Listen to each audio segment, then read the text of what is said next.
Hey guys, so today I'm going to be installing a new radio and new front speakers in my 95 F-150. So I thought I'd just show you guys how to do it in case anyone else has an OBS Ford and is wanting to do the same upgrades. So this is going to be specific to these trucks, and yeah, hope it helps. Thanks for watching. Okay, so the first thing you want to do before you start working on anything is just deconnect your negative battery cable. So for my truck, that uses a 13mm socket.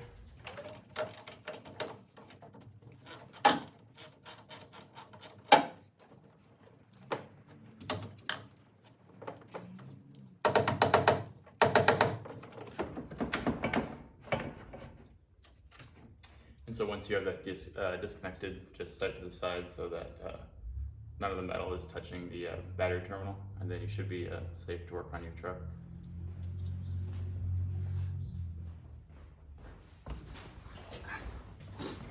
Okay, and so the next thing you're going to want to do is remove your factory stereo. Now, I've already done this. I've had this out for over a month now because it's broken, but it's actually pretty easy to remove it.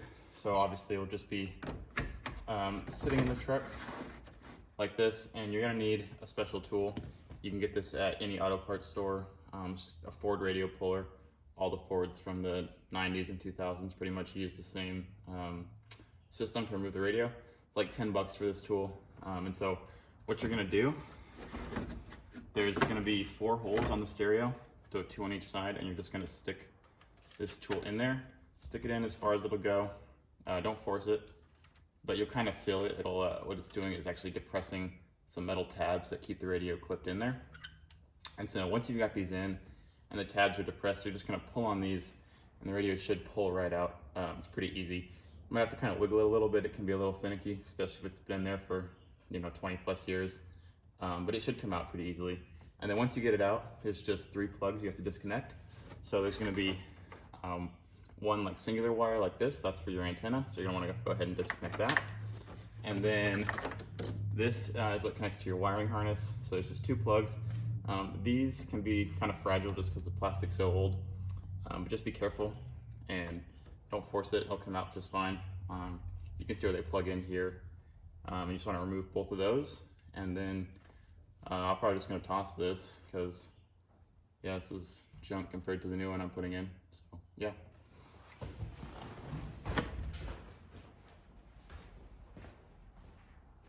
Alright, so next thing you want to do is remove both your door panels, and that's pretty easy. You only need a couple tools to do it. And so I'll go ahead and show you guys how to do that. Okay, so first up, you're just going to take a flathead screwdriver and you're going to want to pry off the cover for your manual windows.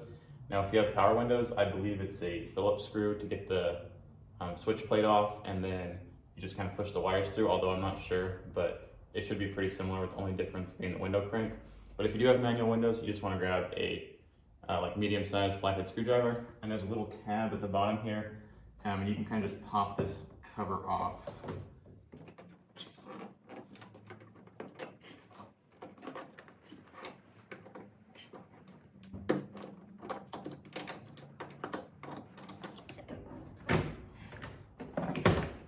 And so yeah, just like that, you'll see that this top cover comes off, and then actually in here is the bolt that actually holds that on.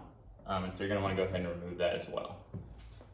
So to remove that little bolt that holds the window crank on, you're just going to want to use a T20 Torx socket, and that comes right out.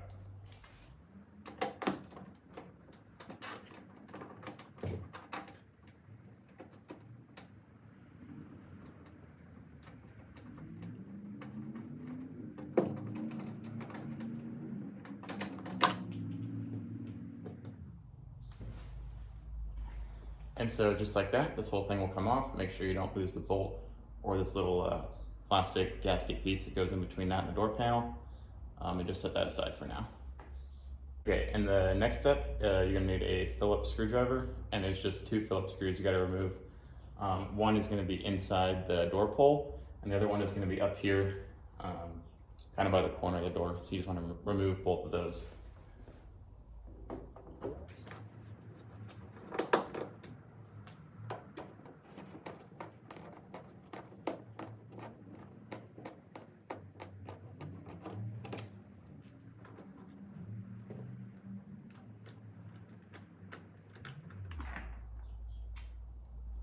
And so once you got these out, the longer one is the one that goes in the corner by the dash, and the shorter one with the kind of flatter head is the one that goes inside the door pull. So just set these aside and make sure you don't lose them.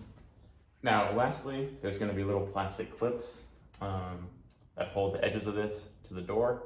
But on a lot of trucks, including mine, those clips are pretty destroyed, so they pretty much just come out with your hands. But if somehow your clips are still in good shape after all these years, or someone replaced them at some point, you're going to need a little trim removal tool. You can get that at any auto parts store or most hardware stores. It's like 10 or 15 bucks. But for me, I'm going to go ahead and just lift this off. You want to go straight up. It's kind of a little finicky. You might have to kind of wiggle it around to get it to clear the door handle. But mostly just straight up, kind of maybe a little bit over to clear the door handle, but just kind of got to figure it out.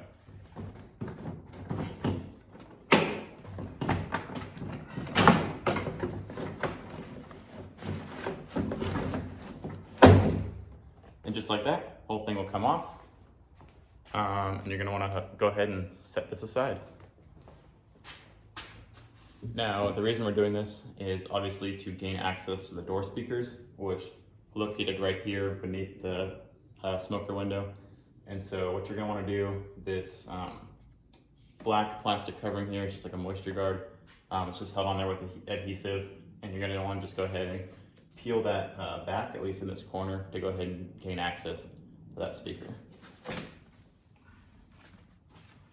Just be careful not to rip it. It's not the end of the world, but you're gonna wanna go ahead and tape this back up there when you finish installing those new speakers.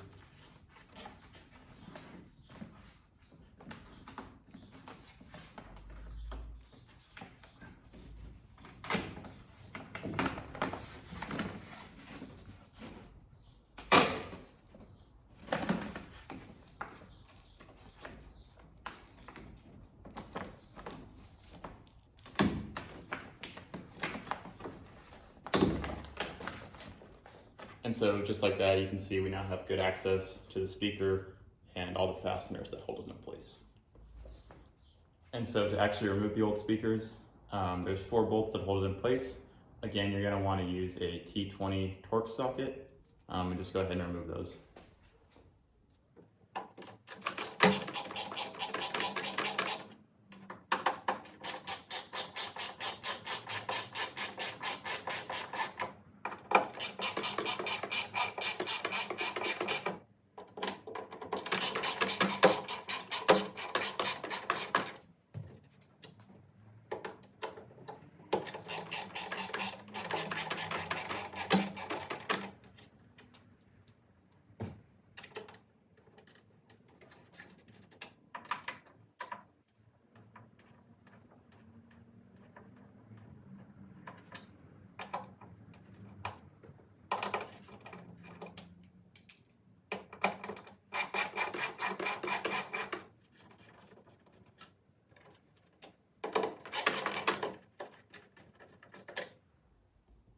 Okay, and so you can see these are the 4 bolts that hold the speakers in.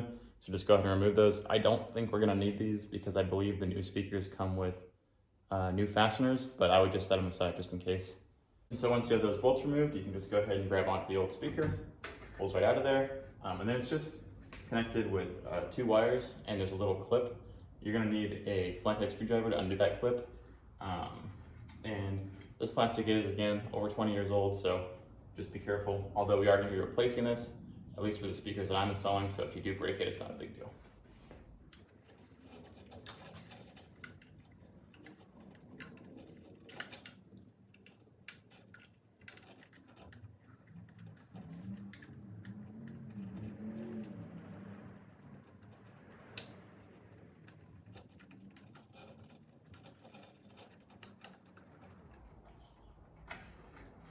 So just like that, got this unclipped.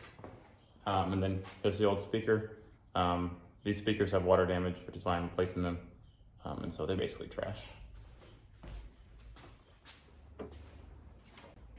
Okay, so that's the majority of the prep work we're gonna have to do on each of the doors. I just showed you guys how to do the driver's side. Passenger side is the exact same. So I'm gonna go ahead and do that and then we'll continue.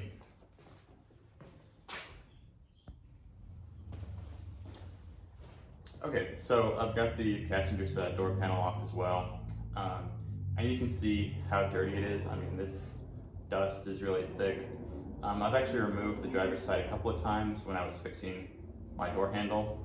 So if this is the first time you've been in here, or the first time they've been off, as far as I know, this is the first time the passenger side has been off. You're just gonna wanna go ahead and clean that up a little bit, just because it's a good idea while you're in here. So I'm just gonna use some simple green to go ahead and clean all this dust off, give us some nice clean surfaces to work with, and just kind of prevent more issues from happening down the road. So. All right, so the speakers that I'm gonna be installing are these Kenwood Exelon speakers. I'll put the link in the description below if you wanna also install these exact same speakers. I went to the local stereo shop in town, and this is what they recommended for my truck. And yeah, they're 6.5-inch speakers, and the factory size speaker holes in the OBSs are 6-inch. So I am gonna have to do a little bit of trimming, I think. The kit did come with an adapter, so we'll see if we can make that work, but I was told I would have to trim, so we'll see. But first off, for these adapters, they're gonna come like this with a bunch of tabs around them. I did check, and the holes do line up, so maybe we won't have to cut, we'll see. But you don't need any of the tabs, and it will not sit flush if you leave the tabs on there. So you're gonna wanna go ahead and break those off. They already have like perforations or whatever, so you could use like a like X-Acto knife, or I just broke them off using the side of a table. Either way works, but you're gonna wanna go ahead and do that. So, okay, now the kit's gonna come with a bunch of screws. They're gonna be in 2 sizes. So there's gonna be long black screws and these short silver screws. You're gonna wanna go ahead and use the long black screws to screw in the adapter to the factory holes in your truck. And then these will be to screw the speakers into the adapter. So I'm gonna go ahead and do that. There's a bunch of different holes on those adapters because they're made for different vehicles. You kinda gotta just spin it around, play with it a little bit, but you'll eventually find the right combination or right way to put it, and then you just screw it in. So one thing I forgot to mention is the kit does come with these little black U-nuts, and so you're gonna wanna slip those over the holes before you screw in that adapter, and that's just to give the screws something more to grip onto. It will work without them, but since they are included in the kit, you might as well do it. It just makes it a little more sturdy. So I went ahead and screwed that adapter in, and you can see it just sits right there, kind of in the factory recessed area around the speaker hole. And it fits really well, so I actually don't think we're gonna have to cut, but we'll see. So I'm gonna go ahead and now do the other side. All right, so I just put the new speaker in there to just kind of test fit it, and it looks like it is gonna fit just fine without having to cut into my door panel, which makes me very happy. I would have been okay doing it, but it's nice to not have to. However, the connectors are different, and I knew that going into it, but I just wanna show you guys. So on the new speaker here, you can see it's got like a lot more universal modern connector with these 2 prongs here. And on the older connector, it uses that plastic style clip that I showed you guys how to remove earlier. So we are gonna have to go ahead and cut the male end of this clip off of the truck's wires, and then we're gonna wire in some new connectors so that it can actually connect to these speakers. So I'll go ahead and show you guys how to do that next. All right, and so next thing you're gonna wanna do, these are the 2 speaker wires, and you're gonna wanna go ahead and use some wire cutters to cut this old plastic clip off.